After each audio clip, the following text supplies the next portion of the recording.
I want to bring in our chief White House correspondent at this time, Major Garrett, who was inside the White House press briefing room.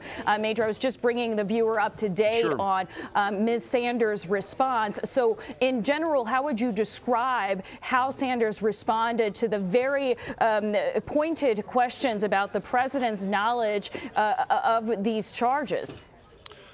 Well, on the knowledge of the charges, clearly that's something the president cannot ignore. But as many press secretaries do when the heat is on, Sarah Huckabee Sanders made sure not to ask the president certain questions that then she would have to relay to the American public. Among them, do you regret hiring Paul Manafort as your campaign chairman? Do you regret having Rick Gates be a significant member of your campaign, your transition, and your inauguration committee, and then work for one of your closest friends, Tom Barrack, as a month-to-month consultant with regular meetings here at the White House, now that both are under indictment? Sarah Huckabee Sanders said, you know, I didn't ask the president that. And she was asked, well, when the candidate Trump was campaigning, he said to the American people, one of the things I guarantee you I'm going to do is hire the best people. Our people who are now under a multi-count federal indictment, the best people. Sarah Huckabee Sanders had nothing to say about that. Those are sort of atmospherics around the explosive legal developments today. The more important aspect of this, I think, is the deflections that Sarah Huckabee Sanders tried to create about George Papadopoulos, who was a volunteer campaign operative dealing with foreign policy and national security, put on a panel by Jeff Sessions and his then Chief of Staff Rick Dearborn, who is now a Deputy Chief of Staff in this very White House. And the connotation left by Sarah Huckabee Sanders that she wants the country to believe is that he had no real role. The president barely remembers him. He read his name off a list that was put in front of him moments before he read it. No real connection. And yet, this plea agreement that George Papadopoulos went through describes some efforts that were encouraged, he said, by senior members of the Trump campaign to obtain potentially damaging information on Hillary Clinton from those associated with the Russian government, or at least who told George Papadopoulos they were. And my questions really here today were about, all right, that's one episode in which we now have a plea agreement for lying to the FBI about the underlying details. And then we have this subsequent meeting many months later in Trump Tower where several key advisors to the Trump campaign met with people who came there saying they were either representing the Russian government or had significant ties to the Russian government, providing what? Dirt on Hillary Clinton. Are these two events simply coincidental? Sarah Huckabee Sanders wants the American public to believe they are precisely that, and that there are far more nefarious things linking the Clinton campaign and the Russians in terms of the Trump dossier.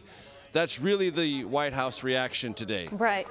That Papadopoulos isn't significant. Rick Gates and Paul Manafort had a good reputation. It's too bad that they did things unassociated with the campaign, but this really doesn't touch this White House at all. But, well, we'll see. I dug out a report from the Washington Post. It was an interview that the Washington Post did in March of 2016. This is when we all have it, yes. He was a campaign, he was not the president yet. But when asked by Frederick Ryan, who is the publisher of the Washington Post, who his foreign policy team is, President Trump names 5 men, among them George Papadopoulos, quote, he's an energy and oil consultant, an excellent guy. This is a direct quote from President Trump saying that George Papadopoulos, who today we learned has pleaded guilty to lying to the FBI about his contact with Russians while he was in the Trump campaign, that according to Trump on March 21st of 2016, he was a member of his foreign policy team.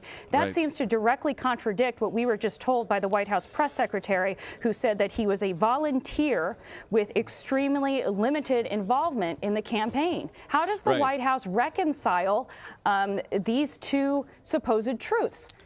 Right. They reconcile it this way, and it's a rare kind of reconciliation from anyone associated with Donald Trump. Incompetence and complete ignorance. That's really the essence of the defense about this. Incompetence at one level. Well, the campaign was desperate at that time to put together foreign policy advisors, looking for them wherever they could find them. George Papadopoulos did have a paid role as a foreign policy advisor for about 7 weeks for Ben Carson's campaign, quickly brought onto the Trump campaign as someone that had been sort of associated with another campaign. And in a very hurried and disorganized and largely incompetent way, this team was brought together. Their names were put on a piece of paper, which then was handed to the candidate, and he goes to the Washington Post and he wants to impress them with a list of names. He reads blindly from this list of names, and that's the extent of it. Okay. That is the sum total of this White House explanation for what, as you just well laid out, appears to be a direct contradiction. So they fall back, and this is a rare bit of defense for anyone associated with Donald Trump, inattention to detail and incompetence. Major Garrett, thank you so much.